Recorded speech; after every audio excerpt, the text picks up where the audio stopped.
Good evening, everyone. It's Meshell Baker, the Congruency Catalyst International Speaker, Trainer, Coach with today's Make It Awesome moment.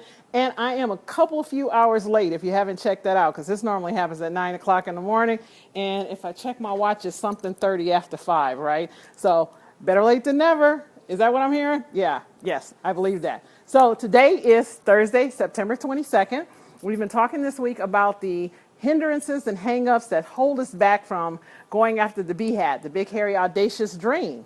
So who is that? Hey, Amber McGinty, how are you, darling? Fabulous woman she is. VA services that are incredible. Hello, Amber. Yes, so Monday, we talked about fear of criticism. Tuesday, we talked about fear of failure. Yesterday, we talked about, I can't even remember what I talked about yesterday.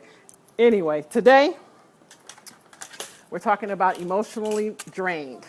Lack of enthusiasm. See, I knew I'd figure it out. Lack of motivation. So today about being emotionally drained. So my experience with emotional drain was that I found that it's a tank. My brain is the most powerful tool that I've been given, and it's also the most incredible device that I've been blessed with. And when I feed it, it feeds me back. So emotional drain generally comes because I have not been putting anything in myself so that something will come out. So my circumstances, situations, and people around me start to, hey, Lita, how are you? Welcome back from Canada, darling.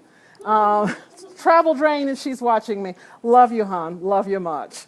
So the reason I usually find myself emotionally and mentally drained is I start to let the outside come in. And the only way that happens is when I haven't put something in me. So one of the things I recommend, and I've heard numerous times, is that in order to have output, it first must be input. So what do? I actually listen to things. I read things. I have rituals in the morning. For me, I call them God. You might call them universe, the divine, whomever, the higher power. Tap in. So my ritual every morning, as soon as I wake up, I read Jesus Calling. You've heard me say this before. And I have a pillow by my bed because I have mature knees, so I need to hit the pillow instead of the floor. And I give complete time to him before I even set out on my day. So I've tapped into a power and a strength that's greater than my own. So whatever that is for you, I would recommend doing something that will help you change and increase your confidence. Again, some of the books that I've looked at were by Burton Goldsmith, 100 Ways to Boost Your Confidence, Stephen Covey, 7 Habits of Highly Effective People, Instant Confidence, 92 Tips on How to Build Self-Confidence, Tony Robbins, Awaken the Giant Within, and Jack Canfield, What's Holding You Back? And he's the chicken soup for the soul guy. See all the awesome people? They're coming out tonight. Wave, people. Say hi. Hi. Oh. I'm just so blessed I get to be around all the most incredible people ever. If you haven't been to Orange, you're missing out. I'm telling you, seriously. So, again, today is talking about being mentally drained.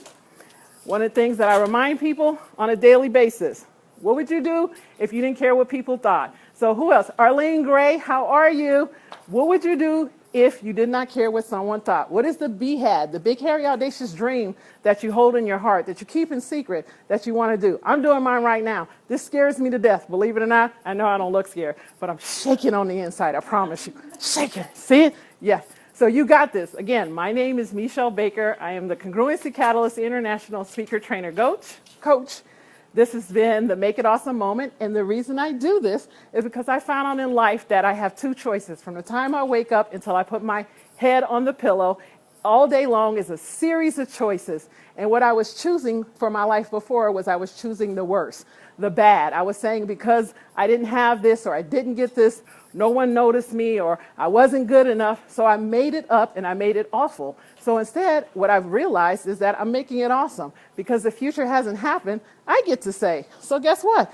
If I'm going to make it up, I'm going to make it awesome. So you make it awesome today. Think about it. If you're emotionally drained, get some help. Counseling, coaching, church, whatever it is, find someone who knows more than you and make it awesome for yourself today.